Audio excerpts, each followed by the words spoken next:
Hey guys, One here. Welcome back to another video, and today we are back in my room with the Lego Pennsylvania Railroad 482 mountain type locomotive, which does not have a numbering yet. So about 4 months ago, I uploaded a video of the Pennsylvania Railroad coast-to-coast tender, and I said in that video multiple times that I would be building a mountain type locomotive to go in front of it.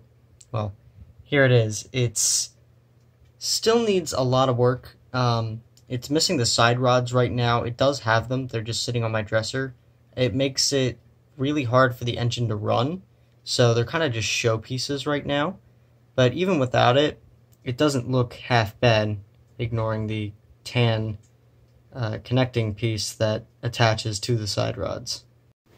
So compared to my video 4 months ago, the tender has undergone a couple modifications. The first being at the front.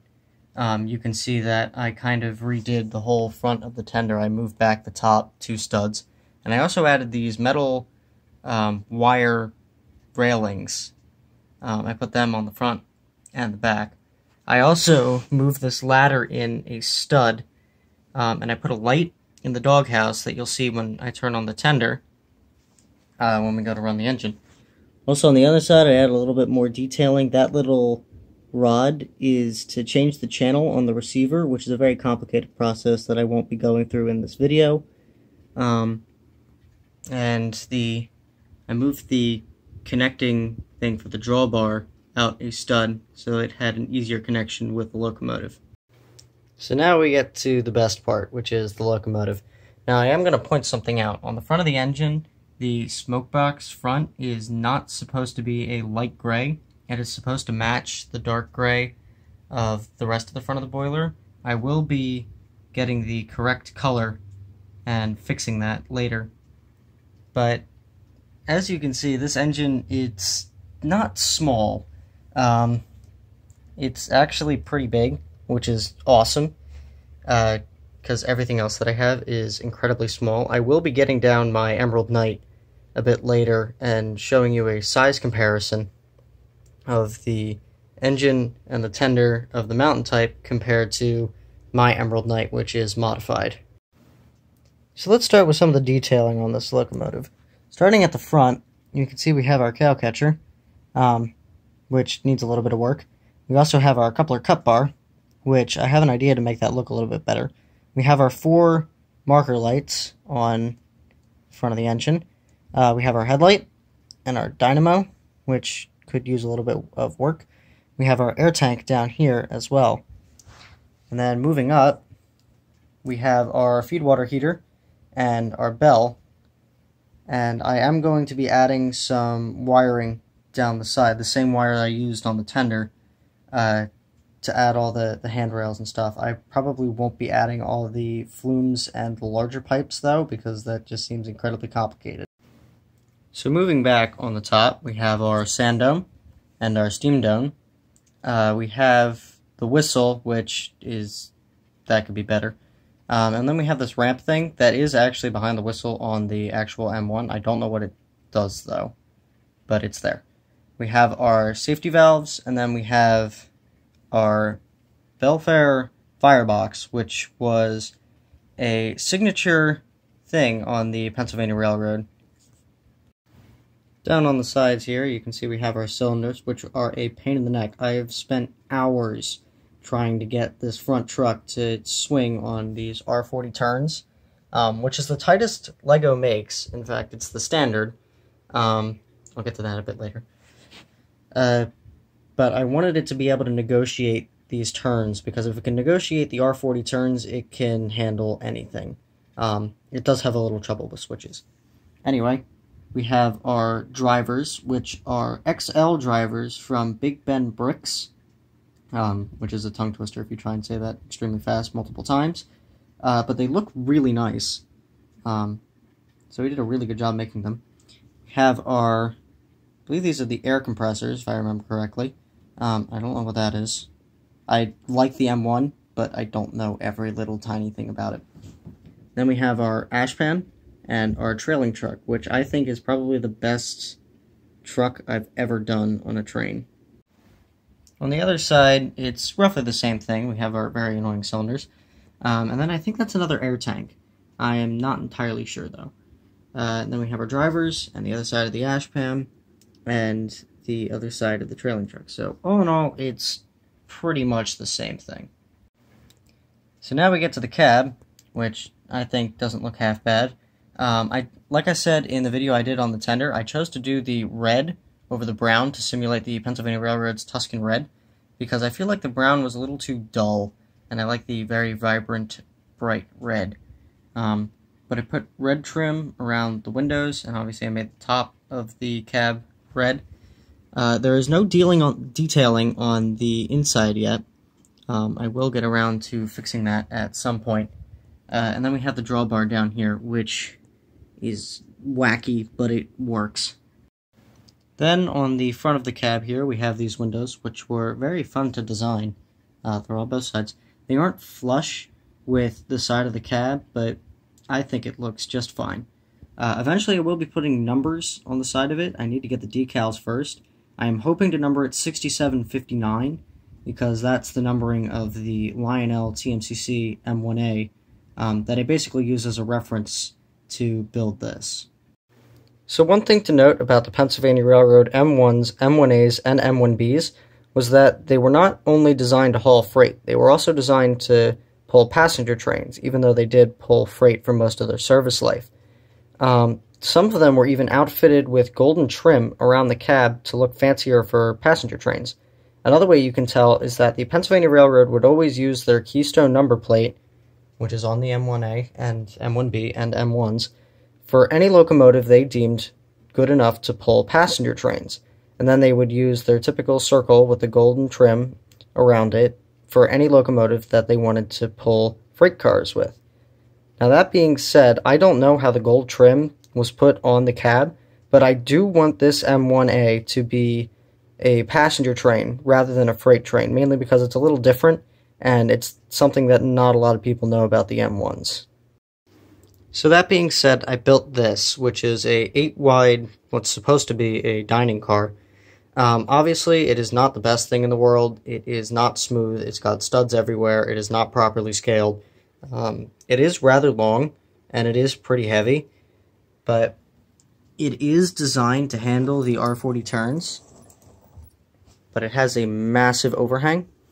I did do a thing with the trucks, but it's not that visible with the lighting, and it could be a lot better. There are multiple ways to make it so that they roll smoother, like ball bearings, but that's rather expensive, and I'm not really going to get into that.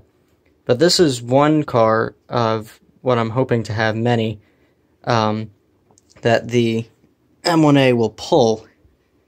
But I will be doing a size comparison between this, the M1 and its tender, and the passenger car compared to the Emerald Knight, its tender, which is lengthened, or mine is, and its passenger car.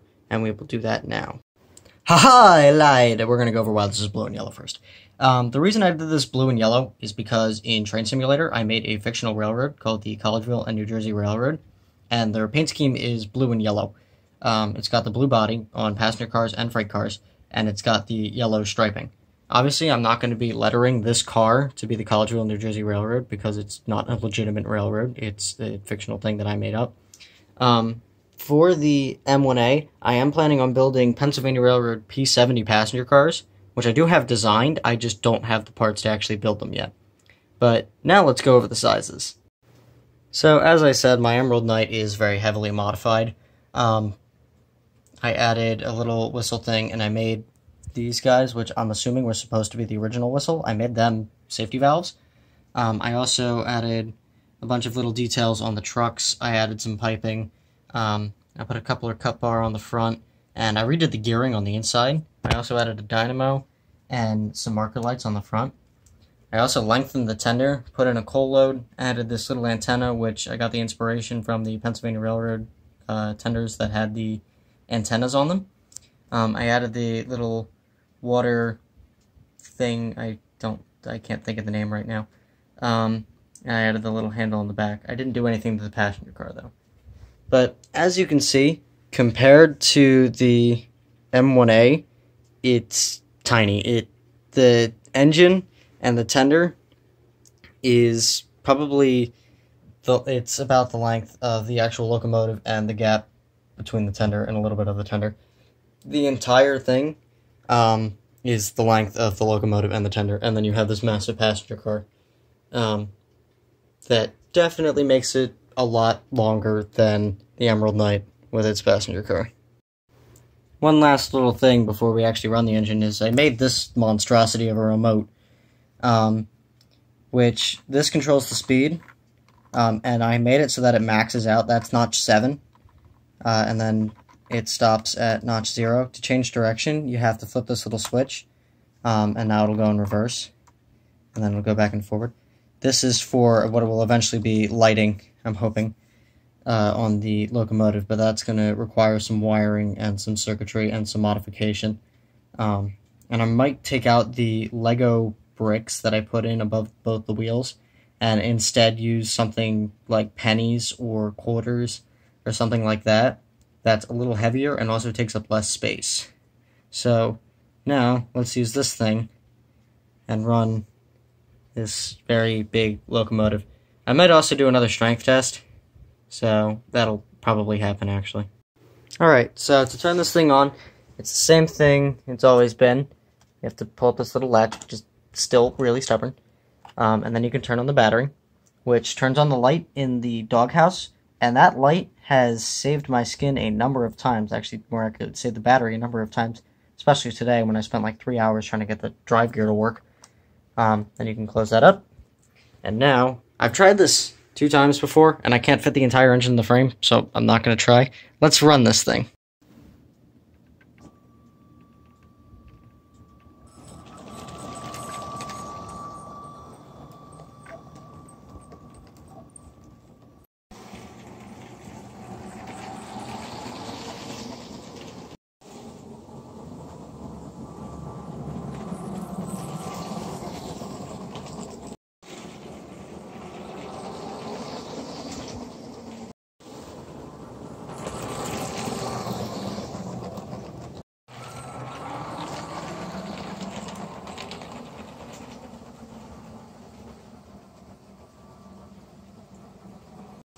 So in total, I've spent about 6 hours working on the drive gear to get this locomotive to work, and I'm glad it's finally working. It does squeak a little bit, and I don't have a clue why, but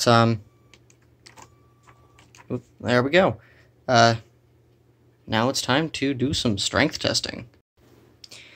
Alright, so I've added the 4 typical passenger cars that I use for my 6-wide trains, which were built for an F unit and a B unit that I had, which the motorized trucks for them are now in the tender. But it is worth noting that there is a battery pack and a receiver in the 3rd car, which used to work the lighting that was in the observation car, but that lighting is now in the tender. So let's see if this thing can get moving. And this locomotive is very heavy, so it took like notch 5 when I was doing the previous running. 2, 3, 4, 5. Notch 5 to get going. And would appear to be working, kind of, as it slows down massively.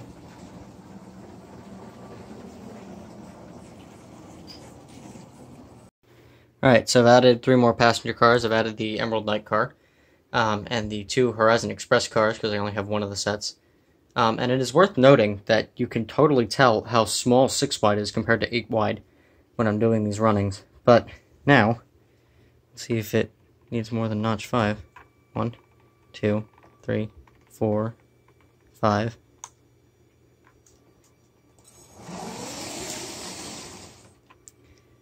Well, that didn't exactly work. Alright, so it can't pull as many cars as it did before the engine was there. But I'm wondering if that's because the battery was a bit low, because, as I said, I spent 3 hours working on drive gear earlier today, and I forgot to turn off the battery a number of times. But that doghouse light, if that wasn't there, it would have been on for a lot longer, and the battery might be completely dead. I'm hoping when I get bearings to put in my 8-wide cars, because they severely reduce the rolling resistance. It'll be able to pull a bit more. I'm hoping to build another 8-wide. I will not be putting bearings on my 6-wide cars. But if I build another 8-wide passenger car, it's not going to be a dining car and it won't be the same paint scheme. But I am hoping to eventually build another one. But it's going to be another mock-up thing like this, so it's not going to have the smooth plates. It's going to be studded and probably not look too great. Anyway, that is my Lego Pennsylvania Railroad 482 mountain-type locomotive, soon to be numbered 6759. And I am CW Hollow 1, and have a good day, or maybe good night in your case. See ya.